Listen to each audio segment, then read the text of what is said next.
मानव समाचार, मानवता के हक में। तर भूमिपूजनचा कार्यक्रम आहे, तुम्ही मध्येच हा काय नाही बाबा हे बघा, अजून उमेदवाराचं नाव डिक्लेअर झालेलं नाही। उमेदवारी कोणाला द्यायची हा सर्व अधिकार केंद्रीय निवड समितीला आहे।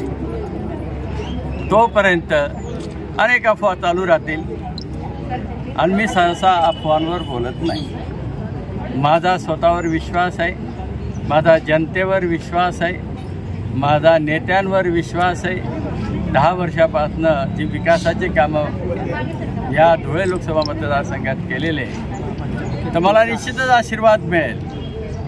शेवटी अधिकार केंद्रीय नेत्यांचा आहे, तो जो निर्णय देतील तो स्थिर सावंत्य राहील। व्यापारी संकुलाचं उद्घाटन होत आहे, भूमिपूजन होत आहे। ज्यांच्या प्रमुख उपस्थितीत हे भूमिपूजन होत आहे ते या शहराचे माजी आमदार आणि जिल्हा बँकेचे चेअरमन माननीय राजवर्धनजी कदमबांडे साहेब,